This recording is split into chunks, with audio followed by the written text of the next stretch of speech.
Run it up, then run it back. Run it up, then run it back. Run it up, run it back. Run it up, then run it back. Hello there, and happiest of Wednesdays to everybody. This is Run It Back. I'm Michelle. We've got Chandler. We've got Lou Will. We've got a lot of basketball to get to, and one of our faves is back on the show today, Gigi Jackson. Yay! Always love having him on. But we do start the show today with the bad news, and unfortunately, it was what everybody had feared when we saw Jayson Tatum go down. Ruptured the right Achilles. He already had surgery on it. That happened yesterday to repair it. This is when he suffered it. It was late in the fourth quarter of the Game 4 loss in New York. There's obviously no timetable for his return. The team is saying expecting a full recovery. But if you go by history, he's probably going to miss most of next season. It's usually an 8 to 12 month situation. Now, before this, by the way, Chandler, we'd already heard so many reports. If they'd won the championship, if they didn't win the championship, that this roster is changing. They are facing some pretty big financial obstacles moving forward. So do you think that this changes even more? Do you think the entire strategy may be changed overnight? Yeah, I do. And I think it's just kind of, like I said yesterday, it kind of expedites those conversations, right? And like you said, we were hearing even if they were to win the championship again this year, I don't know how it's possible for them to bring this same team back with 4 guys making over $28 million. That's hard to do. New ownership, it's kind of a tough time for new ownership to come in and kind of shake things up. This almost kind of helps the transition for that front office, for those decisions to be made. Obviously, you feel terrible for Tatum, and he's probably out most of next year, right? So if I'm the Celtics, you got Tatum next year, but he's hurt. I'm keeping Jaylen Brown, and every team out there is going to want a Drew Holiday or a Derek White. So they're going to have options. They're going to have some deals and packages. But they have a lot of players. Guys are going to want Porzingis. Guys are going to want Peyton Pritchard on that contract, which that's not what I'm going to give up so easy either if I'm Boston. So again, they have probably the most talented starting 5 in the NBA. Now your best player goes down. I think this just kind of speeds up that process of maybe breaking up this team. And it looks like this team that we saw this year dominate all year long, team that won the championship last year, it's not going to be the same team next year. No, I don't think so, Lou. This was the worst case scenario, right? Because now the idea that you also are going to be without him next year. Can I ask you about scheduling? Look, people are going to want to look to the injuries, right? We've seen some pretty big names be injured in these playoffs already. This one being the most severe, but we don't have Steph Curry. Donovan was in and out for Cleveland, as well as other guys. You know, he has played more games since he entered the league. Jayson Tatum has. He's got like 706 games under his belt, which is insane to me, by the way. So I'm wondering, is there anything you can do? I mean, we also had the addition of the Olympics last summer. That's not an every year thing, but is there anything you can do? Can you change the schedule? Can you lessen it? I know they probably won't, but how do you start to look at this through some sort of an eye where you can maybe make it better? I don't know. We have to bring a medical expert on for that. You know, as far as I know, you know, the years that I played, the schedule has always been a schedule, and that's why you have so many trainers. That's why you focus on your recovery, your rehab, and all of those things between games. You focus on your nutrition, and you do all of those things to give yourself the best opportunity to be durable and to be healthy throughout the season. Unfortunately, we play a high-risk sport. All sports are high risk, especially when it comes to contact, especially basketball, where you're cutting, you're moving, you're doing all of these things. And our biggest injuries, they come from non-contact. Some of that is wear and tear. I'm sure they'll look at the science, they'll look at the data and give us the best information that's available possible as far as what we can do better. But at the end of the day, we do play a high-risk sport, and these things happen, unfortunately. You know, you can look at Jayson Tatum playing in the Olympics, like you just said, but that's only one summer. Other than that, he played a lot of games where there were blowouts this year, where there was a lot of risk. They kind of were on cruise control this year. No two scenarios are alike. You don't necessarily know one thing. You can pinpoint what made this a possibility for Jayson Tatum to go through this injury and for it to happen at a time like this. You never really know and understand how these things work. All you can do is look at the data and try to come up with the best solutions possible coming from that. Yeah, and when you look at a team that wins the championship last year, it goes all the way to start in October, go all the way to June.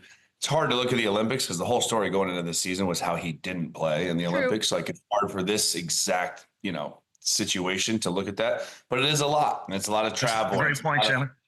It's a lot of travel. It's a lot of practice time. You know, the Team USA is not practicing hard either, though. So it's hard for me to look at Team USA and be like, he shouldn't have played. He barely played anyway. So you can't point to that. You can't shorten the season either. It's just so much money that's going to be lost for the league and the worldwide. You can't really do that. I just think you start seeing, and you continue to see this load management. I think you see guys keep playing that 60 to 70, 75 games. You're going to pick and choose where guys just can't play and they have to rest. And again, like Lou said, there's so many now. Every team has a strength coach, a trainer, a head of medical, something else. But like there's so many more medical titles now since when we were in the league. And I think they've done a great job. Remember, Lou, when we were playing? I remember when I played, there was like 7 preseason games, like my first, and I'm like, this is ridiculous. Now at least I think now there's like 3 or 4, which is nice. So they already shortened that. They extended All-Star Weekend, so you get even a longer break there. So you have to credit them for doing things like this, but guys get hurt. That's part of it. Trust me, I know all about that. That is part of the game. It is the worst part of the game. But you got to get used to it, and you have to just bounce back. You have to do all the medical, and that's why all this important stuff of these new high-tech advances of medical therapy, of cold tub massage, dry needling, all this stuff is such a part of your day-to-day schedule as an NBA player to try and avoid this stuff that's unavoidable sometimes. So it's tough. I don't know what you can do differently though. Like it's game. And that's what I mean, Chandler. Like, what can you do differently? We have access to some of the best medical care in the world for an athlete in every major sport. Everybody has these things that they can go to. Like Chandler just mentioned, you probably got, I started the NBA. You probably had 2 or 3 trainers in the back in 05. In 2018, we probably had 7 to 10 people on a medical staff making sure you were getting what you needed. So at this point, you really don't understand where these things are coming from, besides the fact that we play a high-risk sport and getting injured is part of it, you know, from the superstars to the 15th man to the G League guys to the guy that's trying to make the team. If you're playing sports, you're at risk of getting injured, and that's part of it. I think it's the timing. I think, you know, he's in his prime. I think all of it just makes it seem so depressing. And the fact that they were already losing in this series. Like, people that have been watching, they will know that. People that haven't been watching will just think, oh, the Knicks beat the Celtics because Jason Tatum got hurt. There is context to this series, and Game 5 is tonight in Boston, with the Knicks, of course, leading. They just need one more, guys. Lou, you guys know how I feel. Is this over?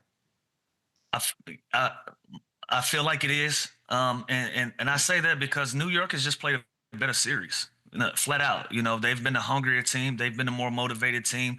Boston came into the playoffs pretty good, easy round to begin with. And then, you know, it got really fast. And they were a team that was cruising throughout the season, right? Like, we kept saying that they were on autopilot. They know what it takes to get there and turn that switch on. It felt like they just never turned that switch on. They didn't shoot the basketball well and didn't put themselves in the best position to try to win this series. Obviously, it's a lot of basketball left. If it doesn't end tonight, they'll get themselves a chance to stay in this thing. But I think New York wraps it up tonight. They've been a more motivated team. And also on the Boston front, this is a team that's 9-2 without Jason Tatum. So the door is not completely closed on them, but even when he played, even when he was competing in this series, New York was the better team. So I expect them to close it out tonight.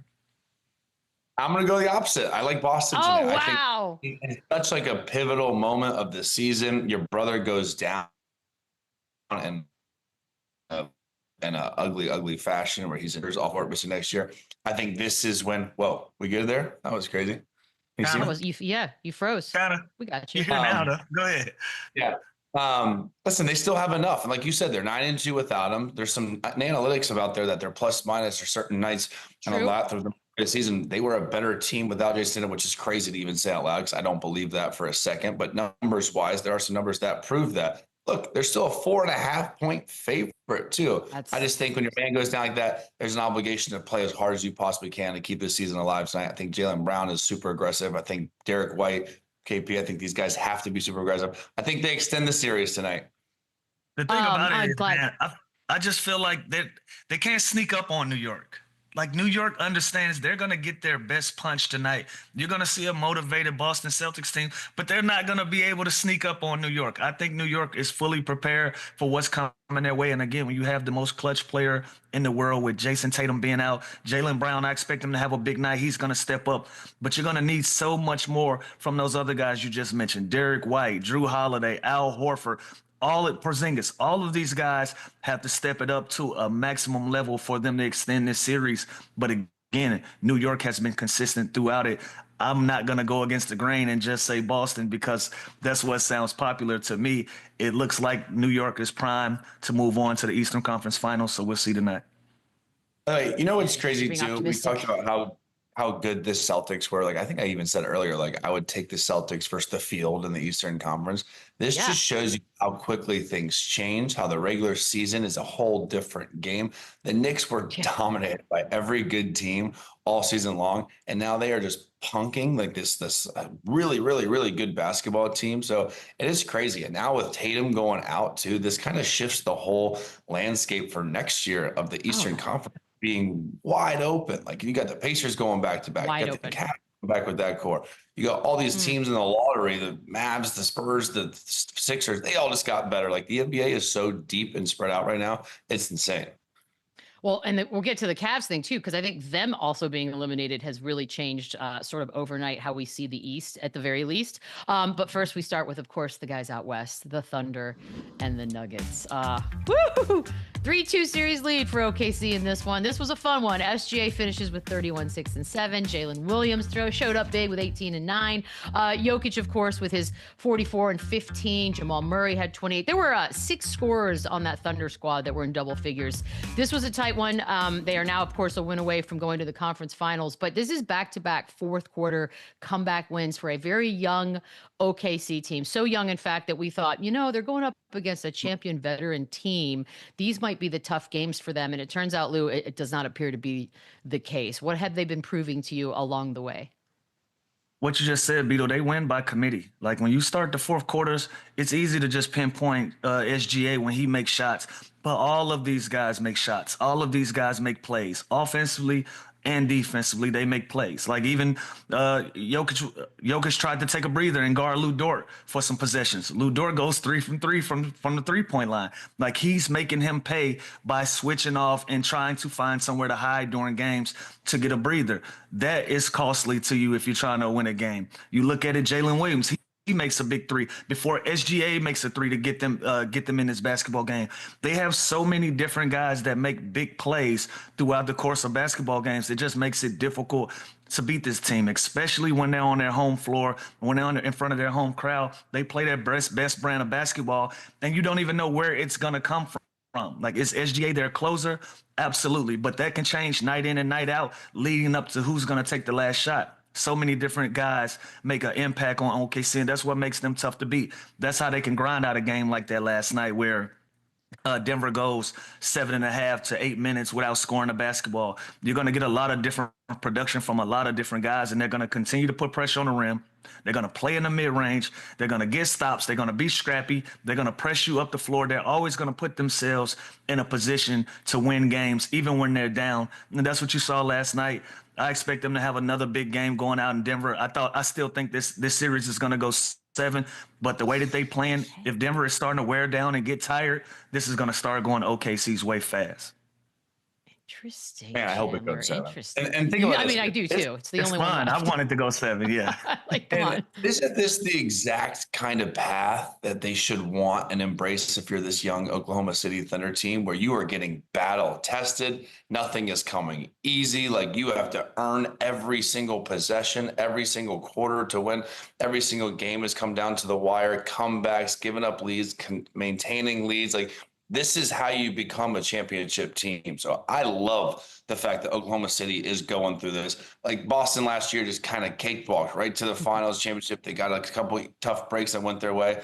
Oklahoma City is not, and they are playing against a really, really good team, experienced team that's been to the top of the mountain before, and they're going to have to go and knock them off. And this is how they start kind of getting that respect from everybody and from media, going and knocking off a Jokic team with the Denver Nuggets and getting battle tested like this and earning it and kind of closing out these tight games where Dagnall said last night, like SGA, this cool and calm collectiveness about him, he gets better when the game gets tighter. And when they get to the end of the game, he gets more calm. And that's just his presence alone.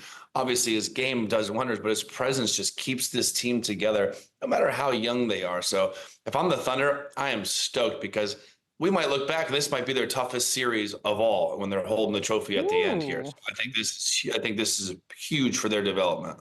You make a great point. Is today the first day where they're finally favored to win it all? I feel like today's the first official day that has now happened. I don't know.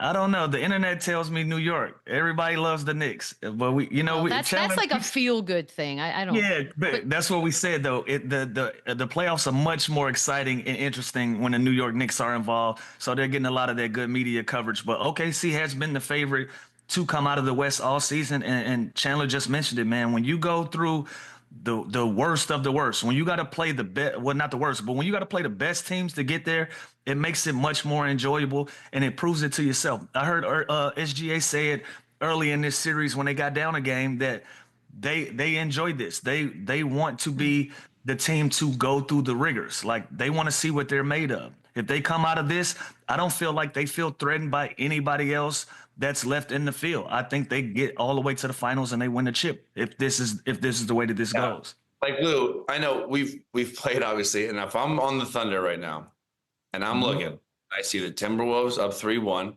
I know we can beat them. And then I see, let's just get to the finals and we get the Knicks or the Pacers. Like, again, nothing's going to be easy. Things can happen, as we can see. They can change quickly. But I am looking right now. This is our NBA Confidence final. is sky high. Yeah, like this if I is get our through this one, confidence is sky high if I get through this one. No doubt. This does feel, and I ain't saying it that way. It does feel like it's a tough one. Also because on the other side is arguably the greatest player. And the Nuggets, by the way, are thinking the same thing. They're thinking we can beat those other teams too that are left. No Celtics, no Cavs. Like we get one more game too. Let's go game 7. Anything can happen. It all changed literally in the blink of an eye. The entire sort of expectations and hopes and dreams of how this playoffs was going to go. Can we get to Jokic for a second? Because he did have the 44, 15, and 5. Obviously, it's not enough. Charles Barkley said that he carries more responsibility for his team than any player in the league, Lou. Do you agree with that statement? I agree with part of it, but I think that's how this team is built. I think they're built around him. Like, think about how they initiate their offense. How do they have to go? They play through him on every stretch of the imagination on the offensive end. He's their leader in assists, leader in points, and all of these things. And when you kind of play with a guy like that as his teammate, you tend to kind of want to just play off of this type of guy instead of lightening the load. I think that's what you've kind of starting to see with this Denver Nuggets team. Like, they look like a team that's kind of spoiled by playing with such a dynamic player. When he needs somebody else to bring the ball up, make different plays off of the dribble. Jamal Murray tried it last night. Like, I give him a lot of credit. He was 10 for 27 from the field, but in a big deciding game 5, at least he took 27 shots. At least he was trying to do his part. I know Michael Porter Jr. is dealing with a shoulder injury. He's not shooting the ball and playing as well as he would like. He was 0 for 5 from the field. But if you remember in the last series, they were talking about him being even engaged and being involved in what's going on. So a lot of these guys have to step up and they have to give him something, but they are trying. Every time I look up, Aaron Gordon is getting the offensive rebound. They are trying. But again, if this is how the team is built, his load is going to be heavy based on how they run their offense and what they deem to be a successful way for them to win basketball games. And that's him being a playmaker. With that comes a lot of energy being spent and your shoulders being heavy trying to carry the team. It is what it is. Yeah, and Lou, you make a good point too about the Jamal Murray. Like, this is what we wanted from James Harden. You know what I mean? This is what we wanted from Jimmy Butler last game. You think Adelman's sitting there showing film today being like, Jamal, that's a tough shot. This is a bad shot. It's like, no, this is when you need your best players to play their best. I don't care that Jamal Murray is 3 for 13. At least he is out there leaving it on the line when his team needs it the most. I want him to do it again. I will live and die if I'm the Nuggets with Jokic and Jamal Murray taking 20-plus shots every single night. They deserve that. They have earned that right. And Jokic is probably the most valuable player team. We saw all year long how bad this team was without him, how good they are with him. There's another guy in the East that's up 3-1, Jalen Brunson, the same kind of effect on their team. He was pretty good when they was on the floor, and the Knicks rolling when he was there. sprains his ankle, and they kind of took a huge slide too. So I could argue Jalen Brunson, but Jokic is unbelievable, and you got to give credit for OKC, how they're kind of putting him in positions, how they're making him play both sides of the ball. Hartenstein is battling with him. It's exactly why they signed that dude. So he was great last night. It wasn't enough, but I have no doubt that, this team is going to bounce back. Game 6 is going to be competitive. And I hope, like we said, I hope it's a Game 7 because this is the best series. And I think we're looking at the winner of this series as the NBA champion. So I love this series. Well, that was a jinx that you just threw out in the air. Awesome. I know you say like you think this could go 7. Here's my only pushback that concerns me a little bit. It's that whole fourth quarter stat that Denver has now been outscored 63-37 in fourth quarters in this one, which is obviously I assume a fatigue situation. They're playing every other day. They're a little older than the guys that they're playing. How much of that is a concern, Chandler, as far as getting this thing to 7 and then moving on after that? It's a concern because obviously, again, you want to be playing your best there. You want to be not turning the ball over. You want to be keeping, those possessions are priceless, and they're giving up a lot of them. And again, Michael Porter is dealing with this injury. 1 for 7 last night, 0 for 5 from 3. I think he's going to be better. Aaron Gordon has been great. He's been one of the more clutch guys in the playoffs this season. So I think they're going to be fine. It's just they're so much better when it's a balanced attack and everyone's involved. And as good as Jokic is, and he can go and have these explosive stat lines like he did last night, I like it more when I see Russ has 17, Brown has 13, Watson has 10, and then Jamal, Like, I like it better when I think their team, their offensive movement, their flow, everyone's touching the ball, everyone's happier. I think that is the best version of the Nuggets. So I think we look for that Game 6 for more of a collective effort. But Murray and Jokic, they got to be aggressive. They got to leave it all out there. This is it for them. So the fourth quarter, it's the struggles. Those numbers are glaring. 63-37 is not what you want to see, but I expect them to be better in this coming fourth quarter in the Game 6. Listen, 2 things can be true.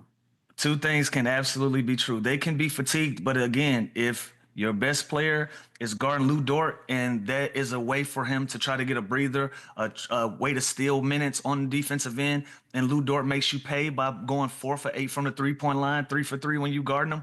You're just playing against a better team that has more options and that has more guys that's capable of beating you than you have on your team. So can they be fatigued? They're fatigued because they're playing a team that puts pressure on you for 48 minutes of a game. They never take plays off. They don't take possessions off on neither end of the floor, and it's starting to show. Can Denver's schedule be a part of it as well? Sure, but it ain't like they're playing against a team that's allowing them to breathe either. You're right. It's kind of the series that we're all hanging our hats on now as these other guys are seemingly winding down. We're going to take a quick break. On the other side, one of our faves, Gigi Jackson, is back. Yeah! Don't start, man. Good start. Run it up, run it back. Gigi Jackson. We never fail. We never run. Gigi. 4-3. We never quit. Gotta love some Gigi Jackson. Yes, he is back. Where are you coming from? What has been going on this morning already for you? Tell me what the day's activities. I'm just here so I won't get fined. But Perfect. I'm just playing. I'm in Jacksonville right now. The first 10 seconds of the interview, Gigi. My fault. I'm down here in Jacksonville, Florida, and earlier I just got out of the ice tub. I just wanted to take like a week and a half because my best friend goes to college here. He plays on the team, and we've just been trying to get quality work in. Trying to go, game speed with all the reps and all that. Shout out. You gotta shout the homie out. If he gonna walk through the camera and be a part of it, Donovan Rivers. You gotta give him be in the lead soon. Donovan Rivers. Okay, perfect. Hi, Donovan. How you doing? How you doing? Okay, I gotta ask you about the thing that happened this week was obviously the big lottery, and I don't know if you pay attention to it if you're not necessarily going to be directly affected, but the fact that the Dallas Mavericks, for the 1.8% chance, got the number 1 pick. What did you think about that? I don't know. Kind of what everybody was thinking, like what the hell was Nico doing? You know what I'm saying? Like, he made it work. It was like, oh my God. But shout out to the Mavs. It was funny getting to see Kyrie, post a 1.8%. But, these guys are coming and, they trying to take over the league as fast as they can. And I feel like anybody in that top 10 really can be like a face for the league in the coming future. And even with the next two drafts. So, I'm just watching it from a standpoint like, oh, I'm glad I'm in the gym now, but, it's time to start doing a little bit extra. But you watch the draft combine videos, these guys, they in the mid-range, not missing. Handle look tight. They're not missing from three. Everybody's up breathing. Nobody's tired and stuff. So, these guys, they're taking it as professional as possible. So I just, try to take a little bit of that and implement it to myself. Yeah, Gigi, like we just talked about, lottery didn't necessarily go you guys' way. You get swept in the first round, tough break in the playoffs. Now there's talk about possible roster changes. Can you see a world in which Jaren Jackson Jr. or Ja Morant aren't your teammates anymore? Can you even envision that? To be honest, not really. I can't. They're really the heart and soul, but I feel like we have a heart, a soul, and a brain, with Desmond involved, but, getting rid of the heart and the soul is, you can't leave everything up to the brain, you feel me? So Right. I really can't see that. It'll shock me a lot if that happens, but, guys are obviously going to do what's best for them and their families and all that from a, business aspect and all that. But I really feel like if we find a way to stick together and iron these wrinkles out, we can, definitely make a farther push in the playoffs than we did this past season. Yeah, and Gigi, obviously you never want to see any of your boys go. A big name that we keep hearing is Giannis. He could be available. Would that be crazy to pair with Giannis, and would that be crazy to have him come to Memphis in any sort of package? Like, how nuts would that be playing with him? I know. In practice, my side will be hurting a little bit more. He's gonna try to snatch me up in practice if I'm facing him from three. But that'll be insane. He's definitely a player that can come into any organization, any offensive system, any defensive system, and make an immediate impact. I really don't know how far we're looking into that, but I'm not opposed to anything, mainly because that's above my pay grade. But and just he's a legendary player in the flesh. So whatever we can get to help us get over that hump, I feel like we kind of should take it, I guess. So that's a good answer. It's just like whatever happens, happens. It's yeah, kind of the attitude you got to have. I know it was a bit of a roller coaster year. We started the season out with you last year. You were injured, be able to come back mid-season. How difficult is that to sort of not just have to be injured, but to have to sit there and wait for your chance to finally get out and sort of build that chemistry? I would say it's hard during like the final stretches of your rehab and actually getting back able to work out and things like that. But it's easy, to sit on the couch and get fat and tell the guys in the locker room, oh, when I get back, first game I'm dropping 30. You know what I'm saying? It's easy to say things like that, and it's easy to feel that way. But Mr. Kleiman, I said his name right. I said it wrong in our last interview of our last game. But he told me during that injury, he was like you're gonna have so much time on your hands, you're gonna be so bored. Like, don't make any is it decisive decisions? Is that the word? Like decisive decisions? Yeah, indecisive decisions. Yeah. Yeah, and because I was thinking, I'm like, oh, I might come back tatted, and I might do all these other, stupid things. But okay. yeah, so it's just being able to keep your head focused on the main thing is a little bit difficult. But though that final stretch of weeks is definitely the roughest because you see how far behind you are than everybody else. Especially if you were, kind of BSing through the rehab stage, and I would say I kind of was. And I just got to take that on the chin and roll over to next year. I like your mentality, man. Just always remember the main thing is always the main thing. Everything else come after that. And I see you working, man. You done told me that you was in the cold tub. You got the towel, so I see you in the lab. What you trying to add to your bag this year for this season? Consistency and really a higher motor. I feel like if I'm out there and I'm able to, slide my feet, keep a guy in front of me, longer than 3 seconds, I feel like I can gain a lot more from, our newly implemented head coach. He sees a lot in me. But, like every other coach, I'm going to have to earn it. So just being able to not get tired. It's going to be hard for that because I don't know how Scotty does it. He's, a hell of a defender and a hell of a player. But just being able to stay up on the floor, I feel like is huge for me and just adding consistency. Gigi, I heard you tell a story about getting uninvited to Steph's camp in high school. I need details on what happened there, and if you ever brought it up to him, like, do you go harder against him when you guys play the Warriors? I need some details on that. Last year, my first game against them, I think it was MLK, if I'm not mistaken. If it wasn't MLK, it was like somewhere around that time. And I wanted this to speak to him so bad, but I didn't want to come off as like, oh my God, Stephen Curry. So during halftime, I made sure I got out the locker room first because I knew he was going to be out there, getting his little shooting routine or just dribbling the ball. So, I yelled his name out, and he surprisingly, he turned around. And I told him, I was like, you know what, man?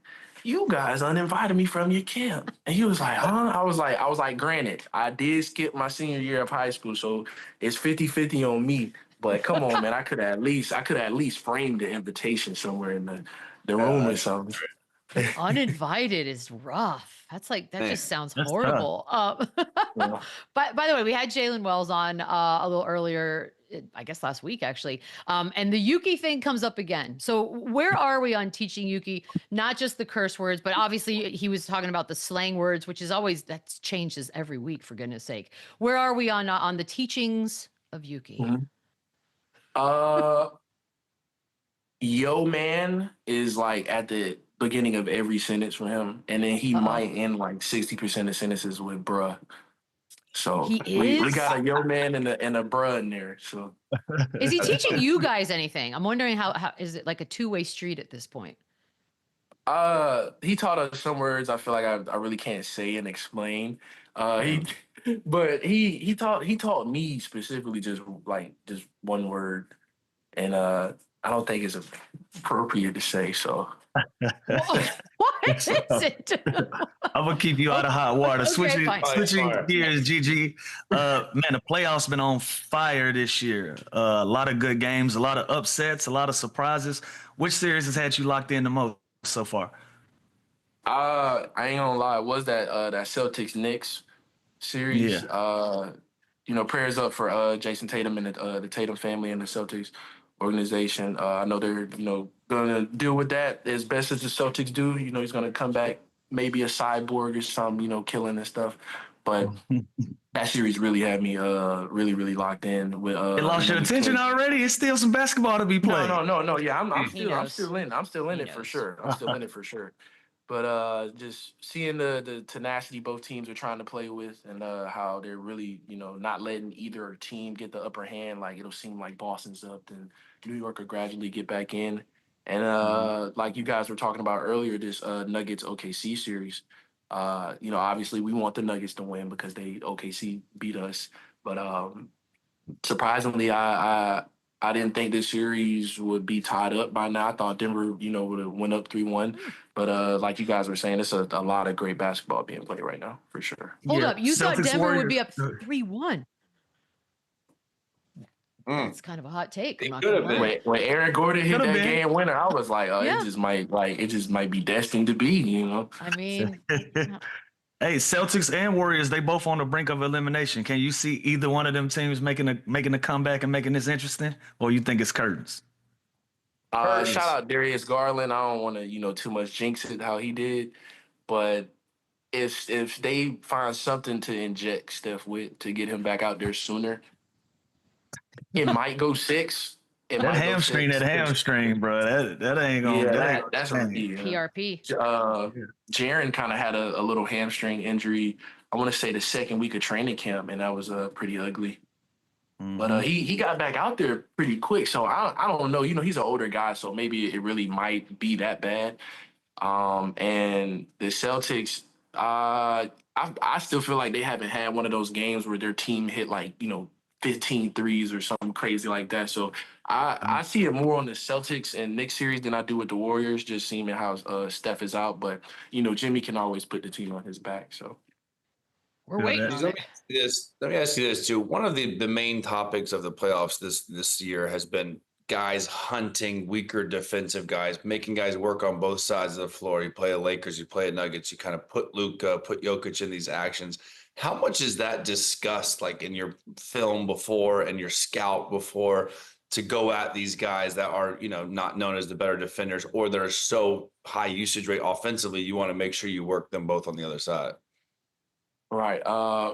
During a walkthrough, when we go over the matchups, the very next slide is pigeons. And we'll have whoever the players are for pigeons. When we try to play the Nuggets, we want to get JOKIC and a lot of ball screens with guys really like going full speed downhill at him. He's not really the best at the rim, but make sure you keep the ball protected because, he can get his hands in there to swipe down. But who else is a pigeon? For OKC, we want to get is it Isaiah Joe? Isaiah Joe. Yeah, Isaiah Joe, want to get him and make him chase over screens. If you get a good chip on him with screens, kind of a smaller frame. Who else? With the Warrior series, you want to get Curry in a lot of screens, ISO situations like that. But it's definitely discussed a lot. If we can get these guys, be careful, GG, before you find yourself in the ISO now. Be careful. I done been in a couple. You better not be a pigeon. Don't become a pigeon. My first couple of minutes against the that I got in the league versus the Clippers last year. This is when Russ was with them. These are my first ever minutes. Russ went at me 4 possessions in a row and scored every time. And I was gotta check up on it. Gotta check up on it. It'll be your turn one day. I was like, yeah. He rocked a baby on you. So rude. It's so rude. There's a report out there that Tyrese Halliburton's been getting some little advice from Joel Embiid and Jason Tatum during the playoffs, which I find that fascinating by itself. But has there been a player on another team that you've gotten advice from, whether you seeked it out, maybe they gave it to you? Has that happened? With Chris Middleton, Jimmy Butler, when we played the Warriors, he kind of like, excuse my language, he smacked the shit out of my head after the game. He was like, "What's up, young fella?" Smacked the. He told me a couple of things, but definitely Chris Middleton and Brandon Ingram with the Pelicans. I got to talk with him a little bit after one of the games. Just trying to get things that add to my bag, but I always ask these guys what was it for them that got them over that hump. Because everybody has years where it's kind of a slump year, whether it's at this next level or in college or high school, but just finding a way to get over that hump. And all of them just told me the same thing. It's about how many reps you get up. And Chris, he mentioned the mental aspect of it, and that's also very important because I went through a lot of ups and downs with that this year. But making sure I'm staying in the gym, and like Mr. Lou said, keeping the main thing. The main thing is what these guys be telling me. I gotta ask you. Don't start. Only don't that, start that, bro. What? My bad. Oh, Mr. Lou. He did say Mr. Lou, didn't he? Lou, it's kind of adorable. I actually think you should lean in and embrace it, Mr. Lou. And now we're gonna start. I get Unc and OG. Mister just sounds uptight. Mister. I don't know. Accept it. It's about time. It's cool. It's respectful. I actually kind of like it. It ain't receding just yet. So you straight. Yeah. You're not there yet. Well, you probably never will be. We know you already mentioned it too. The Giannis pinching thing that you guys have. So I gotta ask you what your reaction was when we all watched Tyrese Halliburton's dad and Giannis face to face, kind of almost top of the head to the But what'd you think? That was so entertaining to see, bruh. That be on the floor. I mean, this part's weird. That's first thing first. Why is he even? Oh, there you are. There you are. Even on the floor. The one thing I was worried about is his name James Johnson? John. John. Oh, they're coming out. The Johnson, teammate. Oh, the fighter. Yeah, I was worried about him because they say he do martial arts and all that, and I'm like, Giannis is pretty big, but his lower half is not the strongest, So maybe if we. I seen James Johnson kick the backboard with my own 2 eyes. What? Yeah, I saw that was crazy too. to see. That was crazy to see for sure. That's insane. Yeah, I thought this part right here is weird. Hold up, you saw him kick a backboard with his what? Kick a backboard. Yes. Let's unpack that for a second. Kick the backboard. Listen, let's just get. I'll make a phone call. We just gonna get James on the show. I'm gonna work that out. But we need to I'm a- do things. I want to see this. I'm gonna work that out. But Gigi, before you run, bro, I want to know. After a recent playoff game, Jaylen Brown said nobody in the league is better at getting in the paint like he is. And then my first thought was, well, that's what Ja does. What's your thoughts about that? You think he get in the paint better than Ja? I would say it's kind of like a Emmitt Smith kind of thing. Like, yeah, he can run, but you have a Hall of Fame. Man, what you know offensive about line. Emmitt Smith, man? You don't know nothing about no Emmitt Smith. My dad had me watching 30 for 30s growing up. You know what I'm saying? So I kind of say it's like that. Like yeah, no doubt, future Hall of Famer and all that, but your offensive line or your supporting cast on the basketball court is also like a couple Hall of Famers as well. So defenses, you aren't going to be able to sit in the gaps as long because he kicks it out to Derek White and Peyton Pritchard and all those guys. They're going to hurt you from beyond the arc. So guys are kind of, just trusting their own defense. And, that intimidation, how they have on 2K is very, very, very real. Guys will really be intimidated by a guy based off of, what he got paid or what he's previously accomplished and all that. But better than Ja getting down here, I don't know. Ja has under his resume a year where he had more paint points than Giannis. So that's pretty good stat. I think was it for the whole year or was it for like a couple months? Either way, that's like still super impressive. Yeah, like either way. Yes, no, it really is. All right, Gigi, always love having you on. Get back to your summer fun. Say hi to Donovan again for us. Yeah, enjoy yourself. Appreciate y'all. Appreciate y'all. Run it up, run it back, run it. So Pacers bought themselves a little rest time with their win last night in Cleveland. They're moving on, y'all. It's a good one. 114-105. Tyrese with 31, 6, and 8. Siakam had 21. Donovan Mitchell had 35 points, and Evan Mobley threw in 24 and 11 rebounds. But they are now, the Indiana Pacers, heading to the conference finals, and they will face, of course, the Knicks, possibly the Celtics. Chandler, I mean, look, there's something about getting hot at the most perfect time ever. Are these title contenders? Is this Pacer squad for real? Are you watching now, Lou? We're like the best paper. They're our favorites now. I'm in. We got to. Big time. We got to now. There's about to only be 4 teams left. Listen, this team is real. And again, to go to the Eastern Conference Finals twice in a row, we always knew how good they were offensively. Kind of saw bits and pieces of it last year in the play-in tournament.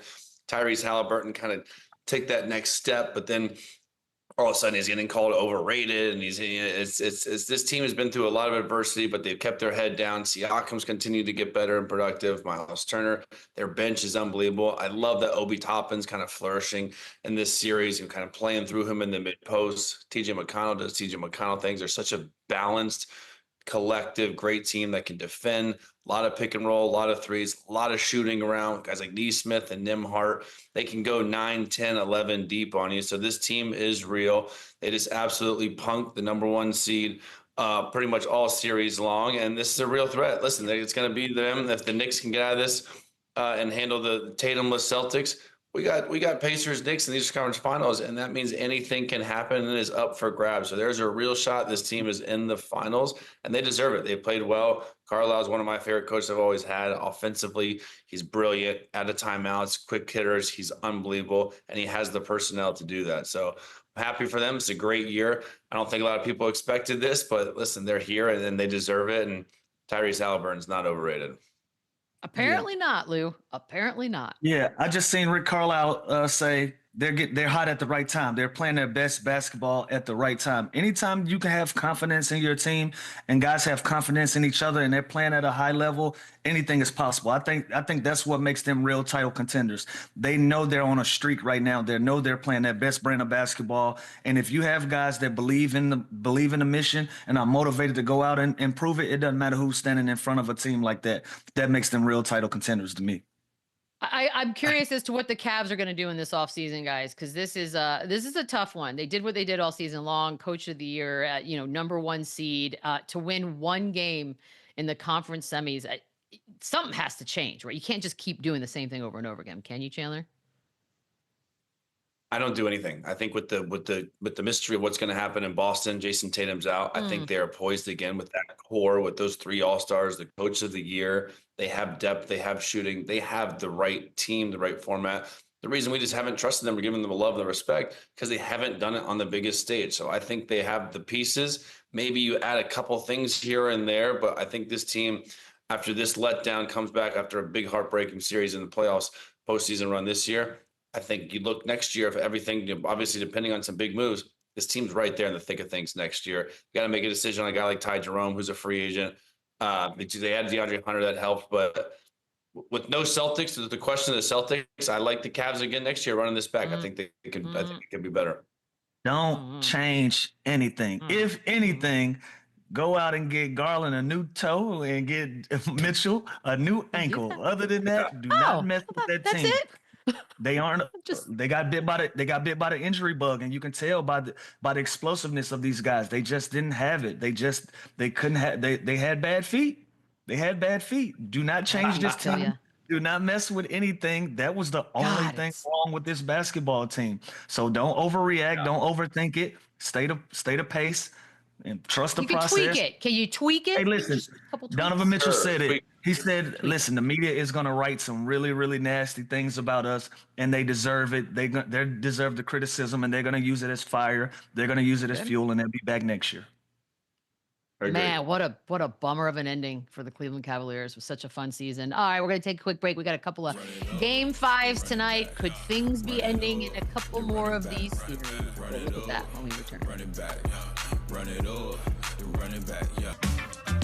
Okay, guys, are we looking at a moment tonight when the Timberwolves are moving on to their 2nd consecutive conference finals? Chandler, what do you think? Are you feeling this one? Yeah, I think they win. Listen, 11 points. It's a lot. It's big. Obviously, no Steph Curry is tough. It's just a devastating blow to the Warriors. Jimmy Butler, go down swinging, take 25 shots, like leave it all out there. This is why they brought you here. I don't know if I'd touch the 11 points. It's a lot, but I do think Minnesota wins this game, closes out, and goes back to those Western Conference finals. Come on, Lou. Jimmy's got to go out swinging, like Chandler said. Tonight's the night. I think he's gonna go out swinging, but I think he's gonna go out. So fire with these. I think he's gonna go out. But this goes to us saying it's a changing of the guard. All of these young guys are representing. You know, you're looking at a possible SGA Ant-Man matchup. In the East, you're looking at a Bronson and a Holly matchup. All young guys, all primed to be the next group of guys to carry the league. I look forward to it. All right, so everyone's saying this one ends tonight. Oh man, round 2 is just fizzling out. I think this has a better chance of ending than Celtics Knicks. Celtics have a chance. I think this one's wrap. We shall see. Well, get your watches ready, son. I'll be tuned in. Mama needs a new one. Indiana, your biggest fan. Run it back, run it up, run it up, run it back, yeah.